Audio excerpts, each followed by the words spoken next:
Alhamdulillah, wassalatu wassalamu ala rasulillah wa ala alihi wa mawalah. Amma ba'du. Masih muliakan Tuan Imam, pengurusi surau, abang apa namanya, awak tulis AJK surau ukhuwah aja. Banyak kali tak dapat datang ni, minta maaf sangat-sangat lah. Banyak kali dia marah no kat ni. Tapi syukur alhamdulillah, ayah-ayah, ibu-ibu, abang dan kakak, hadirin hadirat mukminin mukminat yang dimuliakan oleh Allah Subhanahu wa taala. Pertamanya syukur kepada Allah Subhanahu wa taala, kita masih lagi diberi kesempatan oleh Allah Subhanahu wa taala. Ayah-ayah, abang-abang, Allah Subhanahu wa taala masih pertemukan kita dengan bulan Ramadan bukan satu perkara yang tidak sengaja, bukan satu perkara yang secara langsungnya, tidak. Tuan-tuan kena ingat, saya juga kena ingat, apa juga yang dilakukan oleh Allah, apa juga yang ditakdirkan oleh Allah, tidak ada yang sia-sia, mesti ada sebab. Begitu juga Allah SWT hidupkan kita dalam bulan Ramadan ni, ada sebab. Bukan saja-saja Allah hidupkan kita, ada sebab. Apa sebabnya? Sudah pasti untuk masukkan kita dalam syurganya Allah SWT. Itu sebab Allah SWT pertemukan kita dengan bulan Ramadan. Tuan-tuan yang mulia, tuan-tuan kena faham, saya pun kena faham, selagi Allah tidak memberi hidayah semaksimum mungkin kepada tuan-tuan, demi Allah, Allah tak akan ambil nyawa tuan-tuan. Demi Allah, Allah Subhanahu wa taala akan bagi semaksimum mungkin hidayah kepada tuan-tuan. Sudah apa sebagaimana yang telah ditakdirkan oleh Allah kepada kita, jam itu baru Allah ambil nyawa kita. Begitu juga dengan rezeki. Sebagai contoh, saya ketika ini Allah Subhanahu wa taala baru bagi 70% daripada rezeki yang telah ditetapkan kepada saya. Agak-agak Allah akan ambil tak nyawa saya? Tak akan ambil nyawa saya, selagi mana Allah Subhanahu wa taala telah memberikan rezeki yang semaksimum mungkin sebagaimana yang telah ditakdirkan oleh Allah kepada diri saya. Begitu juga dengan dunia ini, tuan. Saya, tuan-tuan, kan, kita tengok Malaysia makin maju, ya, duka suka semua ada dah sekarang ni, ya. Baiklah dia negara-negara lain ataupun negara kita sendiri tengah pesat membangun. Kita ingatkan, wah, ini sedang berada di kemuncak yang cukup hebat. Padahal kita tak sedar, tuan, begitu juga dengan perhiasan dunia ini. Allah Subhanahu wa taala tidak akan kiamatkan dunia ini sebelum Allah beri segala bentuk perhiasan yang telah Allah takdirkan kepada diri kita. Sepatutnya, tuan, kita kena sedar sehebat mana dunia sedang berlalu, sedang pergi, sebenarnya kita sedang dekat dengan kiamat Allah Subhanahu wa taala.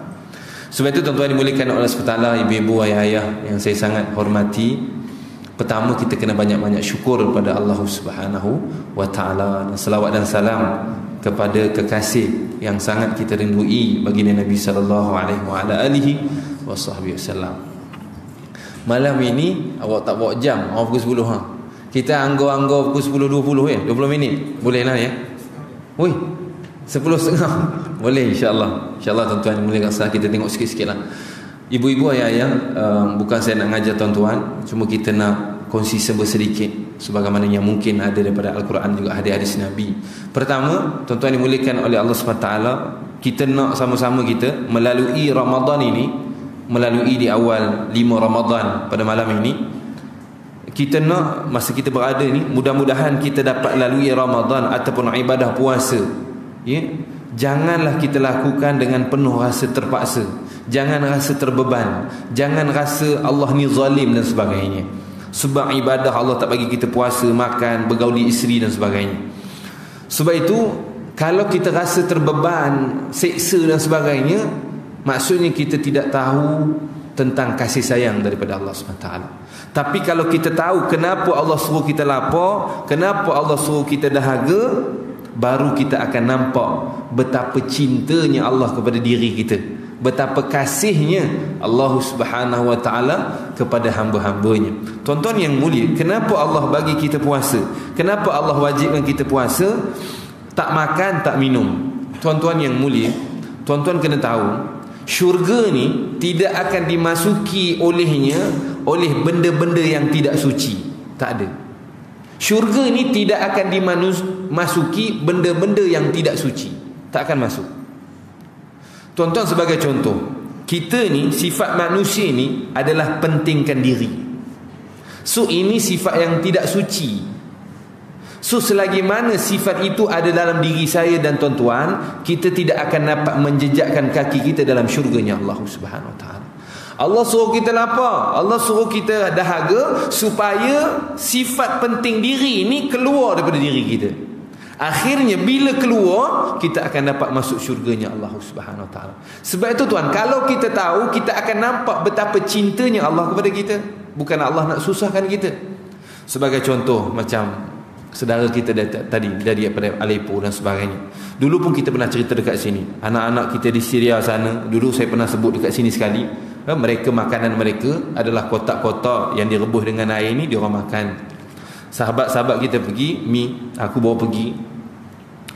Dia kata, dia tengok budak tu tengah ngutip tau. Ngutip dekat pasir tau. Dekat pasir tu tengah kutip-kutip. Apa ke lah? Tak nampak apa-apa tau. Tak nampak apa-apa. Dia kata, kawan saya ni tanya, para asatizah kita lah, tanya, apa yang dikutip? Katanya, apa yang dikutip? Dia kata, tengah mengutip serbuk roti. Serbuk-serbuk tu yang terbang-terbang tu, terbang-terbang tu kan, yang terbang-terbang tu dikutip-kutip makan. Benda tu pun tak nampak. Tuan-tuan, itulah makanan saudara kita di Aleppo sana, di Syria, di Palestin. Apatah lagi ketika ini kita semua maklum keadaan saudara kita di Palestin bagaimana. Begitulah keadaannya. Allah Subhanahu Wa Taala, kalau kita ni cerita je, kita tak akan dapat fahami. Kita tak akan dapat faham perasaan dia orang. Aku bagi kamu tak makan, aku bagi kamu tak minum, baru lebih kurang 13 jam setengah kurang lebih gitulah kita puasa. Bayangkan tuan-tuan dimuliakan oleh Allah SWT, 13 jam setengah tu, pukul 5, pukul 6 tu, kita pun dah libang-libu dah rasanya. Kita pun dah tak tentu arah dah rasanya. Tengok pergi bazar Ramadan, tengok payung Ramadan warna-warni tu dah macam kek Sarawak pun ada dah. Pukul 6, pukul 7 tu. Itu baru 13 jam setengah. Saudara kita tuan, seminggu tak makan. Saudara tak makan. Berbuka tu tak payah cerita lah nak makan apa. Tak ada makan langsung. Allahu Akbar. Ni Allah Subhanahu Wa Taala bagi kita lapar dan dahaga ni supaya sifat mementingkan diri, sifat tamak, tak peduli orang yang kita semua maklum lah, orang yang lebih rendah, orang yang lebih malang daripada kita dan sebagainya. Sebab itu tuan-tuan dimuliakan, selalu kita sebut Ramadan ini adalah bulan tarbiyah daripada Allah. Bulan tarbiyah yang sabar. Macam-macam lah kalau kita nak cerita ni panjang. Sebab tu awal nak kita ambil poin-poin sajalah. Tuan-tuan sudah cukup matang, sudah cukup alim, tak perlulah syarah beriam cuma sekadar sikit-sikit cukuplah. Pertama sekali, bulan Ramadan ini ataupun puasa siam yang Allah SWT wajibkan kepada kita ini, kita semua kena sedar adalah tanda kasih sayang Allah kepada kita, bukan untuk Allah menyusahkan kita dan sebagainya. Bukan tak, mudah-mudahan kita melalui esok, lusa dan sebagainya, bukan lalui bulan Ramadan ini dengan penuh rasa azab, tetapi penuh rasa syukur kepada Allah. Kalau boleh ya Allah, 12 bulan kau bagi puasa, supaya didik diri kita ini. Tuan-tuan dimuliakan oleh Allah SWT.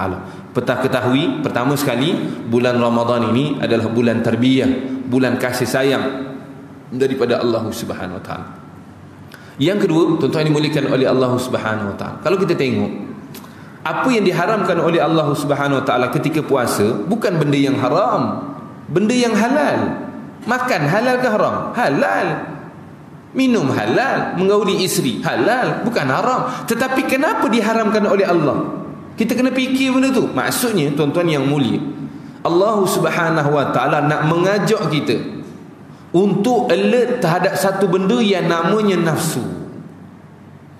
Sebab itu tuan, mudah-mudahan Ramadan ini mendidik diri kita, kalau keluar daripada Ramadan nanti pun hati-hati dengan nafsu ni. Hati-hati dengan nafsu. Walaupun benda itu halal, jangan kamu ikut semua, kata Allah SWT. Jangan ikut semua. Sebab tuan, nak makan ini ambil, nak pergi sini pergi, nak buat ini, nak lama-lama tuan, kalau kita penuhi setiap nafsu, setiap keinginan kita, maksudnya kalau bahasa kita ni, kita jadi nafsu kita ni lemak tu, lemak no nafsu ni. Maksudnya nafsu yang akan mengawal. Bila kita biasa membagi saja apa juga yang nafsu nak, satu masa nanti nafsu yang mengawal kita. Satu masa nanti bila Allah suruh kita buat sesuatu yang bertentangan dengan nafsu, kita tak dapat buat dah. Sebab ketika itu nafsu telah mengawal kita. kita. Sepatutnya kita yang mengawal nafsu. Kita semua maklum, bila nafsu mengawal kita, nafsu ini memang sifat fitrahnya, dia mengajak kita kepada kejahatan. Amarah bisu yang Allah SWT sebut dalam Quran. Itu tuan. Maksudnya yang kedua yang perlu kita beri perhatian, Allah SWT nak mengajar kita juga tentang nafsu ni. Walaupun 2 Ramadan nanti, walaupun benda itu boleh, Allah SWT tak larang pun, tetapi janganlah semua dipenuhi. Kita takut, kita bimbang, kita apa, gemukkan nafsu lah kalau bahasanya, gemukkan nafsu, lemakkan nafsu dan sebagainya. Nanti satu saat kita susah lagi nak mendidik nafsu. Ini bulan adalah untuk mendidik nafsu, sabar dan sebagainya, walaupun benda itu halal yang kita cerita tadi. Itu yang kedua. Yang ketiga, tuan-tuan dimuliakan oleh Allah Subhanahu Wa Taala, bulan Ramadan ini mengajar kita tentang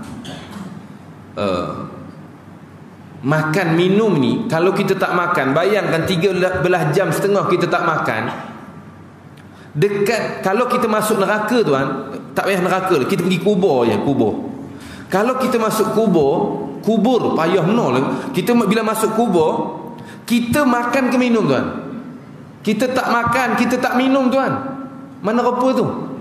Tuan-tuan, saya nak cerita tuan-tuan, kita hidup dekat dunia lama ke kubur lama? Lama di kubur nun. Sebagai contoh kita tengok Sayyidina Umar radhiyallahu anhu. Sayyidina Umar radhiyallahu anhu, dia meninggal dunia pada tahun 23 Hijrah. Umurnya 63 tahun meninggal. Sama Nabi berapa itu, Abu Bakar berapa itu, si Sayyidina Umar ni berapa itu meninggal umurnya 63 tahun. Dia meninggal 23 tahun, 23 Hijrah. Sekarang berapa tuan? 1439. Ni malah nolak ni 23. Lantak kira 1400 tahun. Kita anggaplah 1400 tahun.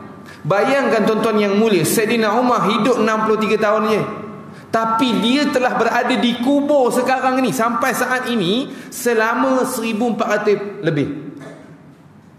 Lama kubur berbanding hidup dekat dunia. Itu baru Sayyidina Umar bang. Belum baginda Nabi SAW kita lagi lama. Habis Sayyidina Isa, ini Nabi Isa lagi lama. Nabi Musa lagi lama. Nabi Nuh lagi lama. Bapak kita Adam AS lagi lama, entah berapa juta tahun. Itu baru sampai hari ni. Tu kiamat tu esok. Ni nak lalu ni. Wallahu ta'ala alam. Allah Subhanahu Wa Taala bagi tahu pada kita tuan, kalau kita duduk di kubur esok, kita nak makan juga, kita nak minum. Tuan-tuan ingat, di kubur esok kita ni mati ke? Hidup tuan oi. Kita di kubur hidup. Siapa ngajar mati? Tak adanya mati. Kita daripada dulu lagi hidupnya. Daripada alam roh kita hidup. Alam roh hidup. Kita ni pindah tempatnya je. Duduk dalam roh, alam roh kita hidup. Pindah dalam perut mak kita, hidup juga. Lepas tu pindah, ni lah sekarang kita duduk ni. Nanti kita akan pindah di satu alam ni, panggil alam barzah. Kita semua maklum, barzah ni maksudnya pemisah di antara alam dunia dengan alam akhirat. Ni barzakhul la yabghiyan, Allah sebut dalam surah Ar-Rahman tu kan. Kita hidup tuan, habis apa nak dimakan? Di kubur tu apa nak diminum? Tuan-tuan, Nabi bagi tahu dekat kubur nanti kita semua ini akan terbahagi kepada 3 golongan. Yang pertama, golongan orang-orang yang bertakwa, Allah Subhanahu Wa Taala rahmati. Dibuka pintu neraka, tutup balik. Dibuka pintu syurga, dia tengok syurga, ya Allah seronoknya, tak sabar-sabar nak kiamat. Tuan-tuan dimulai, itu satu golongan. Satu golongan lagi, golongan orang-orang kafir, Firaun, Qarun, Haman, orang yang mati tanpa mengucap 2 kalimah syahadah. Mereka ini di saat ini tuan, sekarang ni, kalau tuan-tuan nak tahu, awak pun, mereka sekarang dibelasah oleh malaikat Allah Subhanahu Wa Taala. Jangan main. Sekarang ni sedang dipu. Sekarang ni tuan, demo melolong pula dah. Mereka ni menyerit-nyerit sekarang ni. Firaun, Qarun sedang menyerit ni, kena belasah dengan malaikat Allah Subhanahu. Malaikat tu bukannya lembut-lembut, tidak. Malaikat kasar. Allah sebut dalam surah At-Tahrim, malaikatun ghiladun syidad. Malaikat yang kerah, malaikat yang kasar, yang melayan. Semua makhluk Allah mendengar jeritan daripada orang-orang kafir ni, kecuali manusia. Kalau kita dengar, ya Allah, mentabak tu nengok aje lah, memang tak termakan. Tuan-tuan dimuliakan oleh Allah SWT. Tu kena belasah. Itu golongan yang kedua. Golongan yang ketiga ni macam kita ni, orang yang beriman tetapi mungkin banyak dosa dan maksiat. Nasib golongan yang ketiga ini terpulang kepada kehendak Allah Subhanahu Wa Taala. Kalau Allah nak rahmati kita, insya-Allah kita akan bahagia. Kalau Allah Subhanahu Wa Taala tak suka kita, jahanam lah kita. Tuan-tuan ni mulia. Inilah masanya Allah Subhanahu Wa Taala ni mengajar kita bulan Ramadan tak makan, tak minum. Baru 13 jam setengah aku bagi kamu tak makan, tak minum. Menerap berapa kamu dah? Bayangkan kat kubur esok, kalau 5 tahun kamu tak makan minum, macam mana kamu? Azab tak azab? Azab. Sebab itu tuan-tuan dimuliakan oleh Allah. Allah nak ajak, itu baru alam barzah tuan. Belum pergi mahsyar Allah SWT, belum pergi mizan, belum dekat titian, belum yang akhir sekali, yang ini syurga dan neraka Allah Subhanahu Wa Taala. Itu yang kita cerita tadi tu, figure yang biasa je, 1400 tahun dengan 23 Hijrah. Itu belum kita cerita satu hari di akhirat bersamaan dengan 1000 tahun dekat dunia. Itu belum cerita lagi. Tuan-tuan dimuliakan oleh Allah SWT. Sebab itu tuan-tuan dimuliakan oleh Allah Subhanahu Wa Taala, bulan ini minta ampunlah banyak-banyak pada Allah SWT. Dan kita semua maklum, hadiah daripada Allah. Sebab tu kita kata, selalu bagi tahu, bulan Ramadan ni di samping bulan tarbiyah daripada Allah, bulan Ramadan ini juga adalah bulan hadiah daripada Allah. Tuan-tuan, demi Allah, tuan-tuan tidak akan jumpa satu bulan yang menyamai bulan Ramadan. Tak akan jumpa. Nabi SAW bagi tahu, setiap detik, setiap saat dalam bulan Ramadan, baik siang ataupun malam, semuanya pengampunan dosa daripada Allah Subhanahu Wa Taala. Hadis yang Bukhari yang selalu kita bacalah, man shama Ramadan imanan wa ihtisaban ghufira lahu ma taqaddama min zambi. Itu siang. Malamnya, man qama Ramadan imanan wa ihtisaban ghufira lahu ma taqaddama min zambi. Maksudnya siang dan malam, setiap detik, setiap saat adalah pengampunan dosa daripada Allah Subhanahu Wa Taala. Sebab itu tuan-tuan yang dimuliakan oleh Allah, Allah nak ajar kita supaya takut tentang alam kubur nanti. Nasib kamu dekat alam kubur, kamu kena risau. Nasib kamu dekat mahsyar Allah, kamu kena risau. Yang begitu lama, dahsyat kalau kamu kena azab, kamu tak mampu tanggung. Allah nak ajar kita supaya kita mohon keampunan pada Allah Subhanahu Wa Taala. Dulu pun tuan-tuan pun dah maklum, tuan-tuan baca Quran, cukup banyak ayat-ayat dalam Al-Quran ni Allah cerita. Sebagai contoh, ayah-ayah, abang-abang, ibu-ibu, sebanyak mana pun dosa kita kepada Allah Subhanahu Wa Taala, Allah Subhanahu Wa Taala kata apa? Jangan kamu berputus asa atas rahmat dan pengampunan daripada Aku. Qul ya ibadiyalladzina asrafu ala anfusihim la taqnatu min rahmatillah innallaha yaghfiru dzunuba jami'a innahu huwal ghafurur rahim. Surah Az-Zumar ayat 53 tu kan. Kata Allah, wahai hamba-hambaku yang telah melakukan dosa yang amat-amat melampau, janganlah kamu berputus asa daripada rahmat Aku. La taqnatu min rahmatillah. Jangan kamu berputus asa daripada rahmat Aku. Sesungguhnya Aku akan menghapuskan seluruh dosa kamu. Innallaha yaghfiru dzunuba jami'a innahu huwal ghafurur rahim. Sesungguhnya Aku, kata Allah, Maha Pengampun lagi Maha Penyayang. Dalam surah An-Nisa ayat 110 kata Allah Subhanahu Wa Taala, wa man ya'mal su'an aw yadhlim nafsahu thumma yastaghfirillah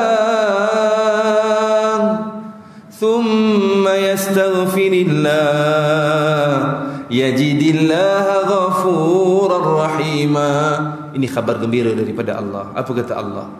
Siapa yang melakukan kejahatan, wa man ya'mal aw yadhlim nafsahu, atau yang telah menzalimi dirinya sendiri, summa yastaghfirillah, kemudian dia beristighfar kepada Aku, kemudian dia mohon ampun pada Aku, yajidillaha ghafurur rahim, dia akan mendapati Aku Maha Pengampun lagi Maha Sayang, kata Allah SWT.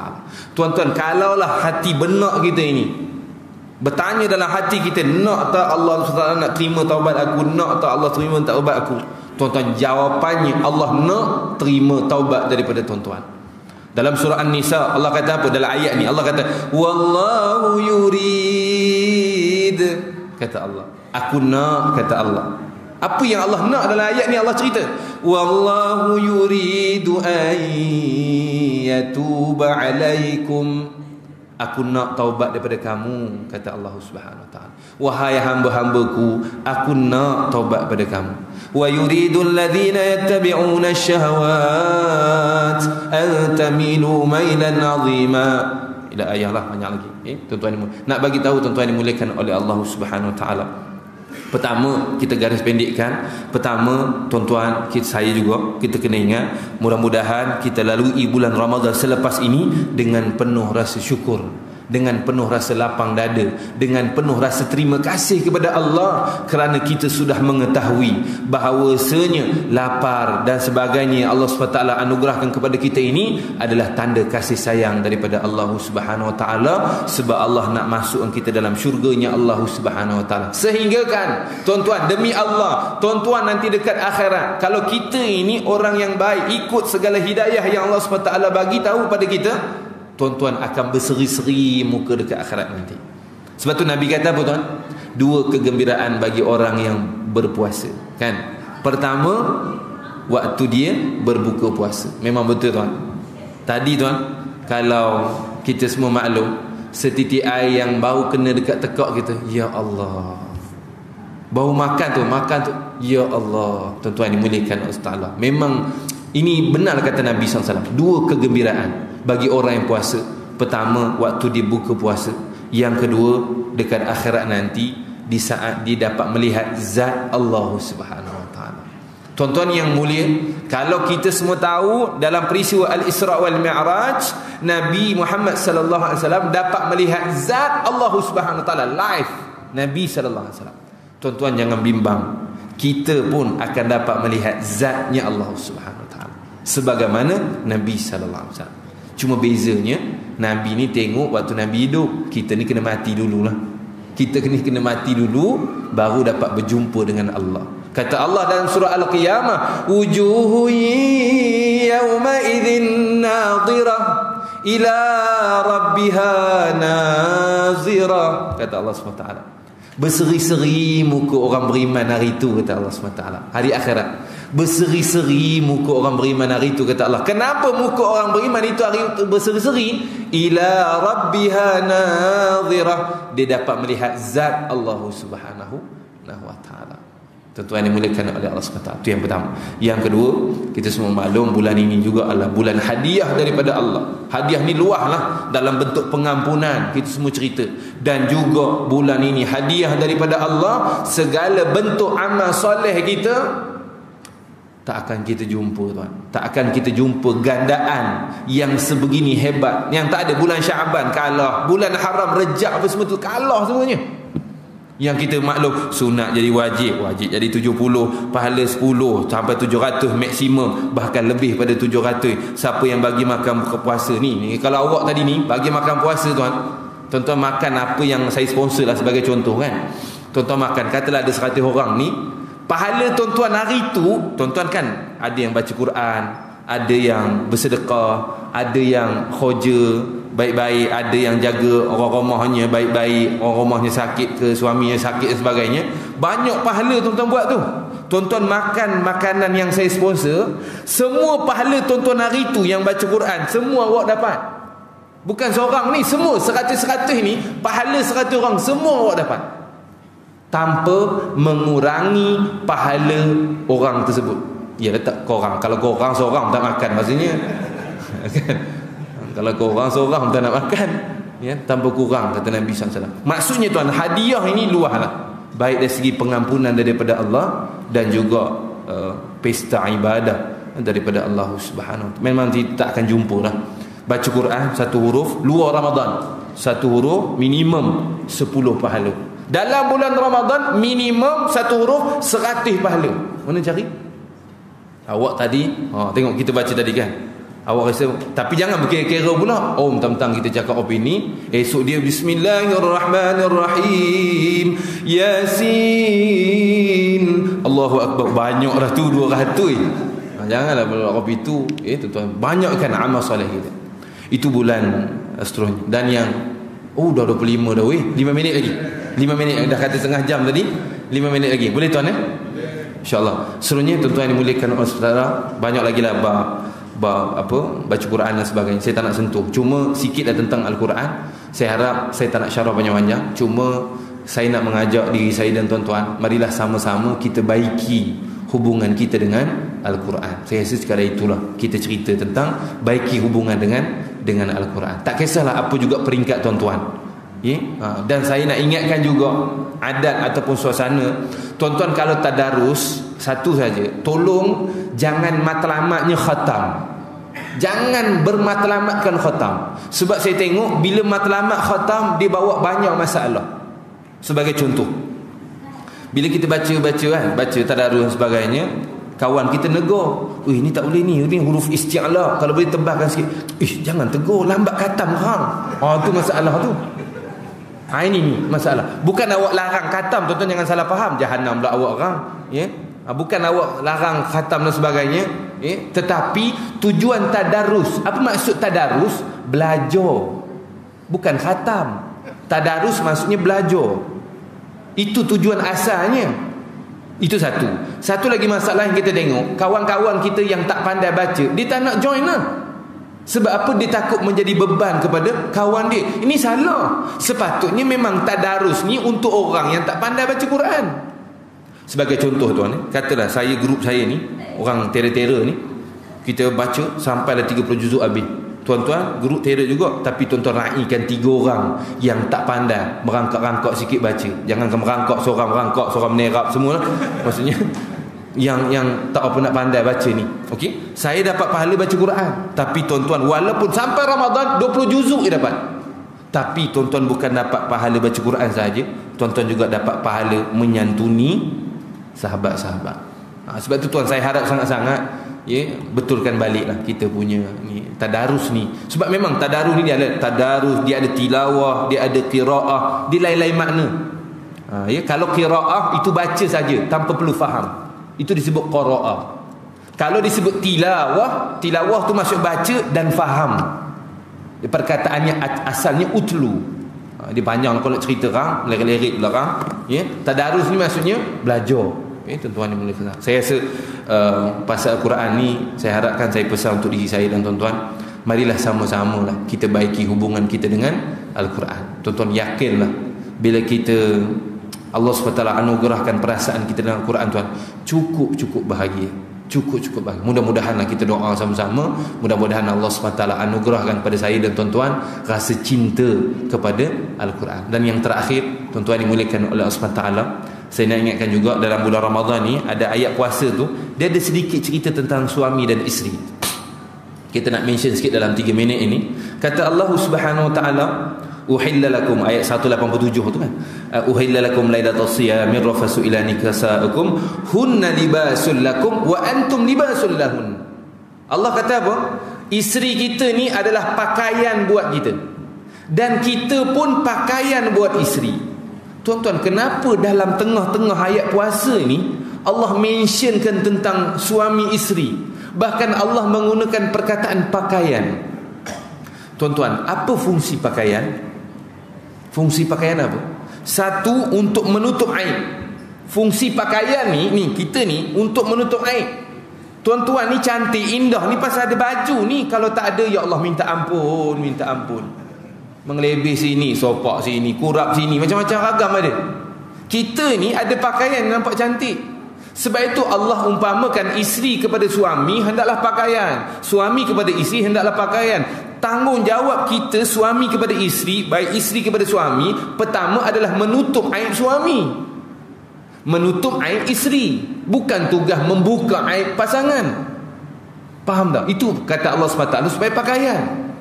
Kita macam kita ni, tugas kita menutup aib isteri, bukan membuka aib. Bahkan pada isteri haram hukumnya, tuan, buka aib ni haram hukumnya. Tuan-tuan pun maklum, Nabi kata apa? Siapa yang buka aib seseorang, Allah Subhanahu Wa Taala akan buka aibnya dekat akhirat Allah Subhanahu Wa Taala. Tuan-tuan, kita ni kalau buka aib, katalah awak buka aib haji, mungkin satu taman ni, apa nama tamannya pun, Bistari tadi, malu lah tuan-tuan, malu. Ramai yang yang nampak aib. Itu ramai. Bayangkan kalau Allah buka aib kita tuan, tu daripada bapa kita Adam AS sampailah manusia yang akhir sekali yang akan dikeluarkan oleh Allah SWT, semua tahu aib kita. Macam mana? Lagi teruk. Sebab itu tuan, haram membuka aib. Sebab itu Allah ajar kita, pertama sekali kita kepada pasangan, tak kisahlah suami ke isteri, isteri kepada suami, maksudnya jaga aib. Cuma ada beberapa tempat lah yang Allah izinkan, kita tak syarah lah kan, buka aib ketika nak mengadu mahkamah dan sebagainya lah. Itu kalau mengadu kat kawan, apa pun tak ada guna, tak payah. Habis tinggi dia kata, iyalah aku kesiam no kamu, tak payah, tak payah. Buat ngabih berah aja, tak payah. Kalau masa mahkamah, kalau pada pimpinan kita zahirkan supaya jangan pilih dia sebab dia tak amanah, itu dibenarkan, buka muka aib. Itu cerita panjang lah kan. Itu tugas pakaian yang pertama, menutup aib. Yang kedua tuan, tugas pakaian apa? Mencantikkan kita, mengindahkan kita lah. Sebab tu kita sepatutnya bagi memberi cerminan kepada isteri kita nampak cantik. Kita berakhlak, berkata-kata yang baik. Ya Allah, untung isterinya. Kadang-kadang isterinya baik, akhlaknya baik dan sebagainya. Ya Allah, bagus no suaminya. Suami tak ada kena-mengena pun, tetapi akhlak isteri itu menjadikan suaminya nampak indah di mata orang. Sebab tu macam tu tujuan pakaian apa? Untuk memperindahkan kita. Udahlah tu 10:30 dah. Untuk yang dimuliakan oleh Allah Subhanahu Wa Taala, ayah-ayah, ibu-ibu, abang dan kakak, hadirin hadirat, mukminin mukminat yang saya sangat kasih, sangat saya muliakan. Dalam kesempatan yang ada ini, saya minta ampun, minta maaf lah terkasar bahasa apa juga daripada awal tadi. Jugalah masa bawa ni, kalau ada ayat panjang-panjang, minta ampun lah, minta maaf. Yang keduanya, apa yang kita kongsikan, mudah-mudahan sikit sebanyak lah dapat memberi peringatan, dapat membuatkan kita berfikir sedikit dan sebagainya. Mudah-mudahan kita menjadi insan yang lebih baik daripada hari ke hari, hari ke hari, hari ke hari, insya-Allah. Amin, Allahumma amin. Saya sekadar itulah, bermaaf sekali lagi terkasar bahasa apa juga. Akhirnya rasanya marilah sama-samalah kita doa pada Allah Subhanahu Wa Taala. Mudah-mudahan Ramadan yang bakal kita lalui ini, insya-Allah kalau direzekikan oleh Allah, kita dapat melakukan dengan baik lah. Dulu sebelum Ramadan kita doa pada Allah, beri no, sampai angkat opini wa balighna Ramadan, sampai ngangu buat apa, tak maulah. Mudah-mudahan bila masuk Ramadan kita dapat semaksimum mungkin gunakan setiap detik, setiap saat yang Allah Subhanahu Wa Taala berikan kepada kita. Tuan-tuan kena ingat, esok pun belum tentu kita ada lagi. Sebab tu hari saat ini kita kena hargai baik-baik. Cuba bayangkan ayah-ayah, ibu-ibu, mudah-mudahan kita balik ini bawa satu fikiran. Andai katalah subuh esok Allah takdirkan Allah ambil nyawa aku, bagaimana nasib aku di sisi Allah Subhanahu Wa Taala. Saya rasa boleh jadikan kita semua berfikir, mudah-mudahan kita lebih baiklah, insya-Allah. A'udzubillahi minasyaitonirrajim. Bismillahirrahmanirrahim. Alhamdulillahirabbil alamin, wassalatu wassalamu ala asyrafil anbiya'i wal mursalin wa ala alihi wa ashabihi ajma'in. Allahumma arham jam'ana hadza jam'an marhuma wa tafarraqana min ba'dihi tafarruqan ma'suma. Allahumma arhamna bil Qur'an waj'alhu lana imama wa nuran wa hudan wa rahmah. Allahumma ذكرنا منه ما نسينا وعلمنا منه ما جهلنا آناء الليل وأطراف النهار. اللهم أعنا على ذكرك وشكرك وحسن عبادتك. وصلى الله على سيدنا محمد وعلى آله وصحبه وبارك وسلم والحمد لله رب العالمين.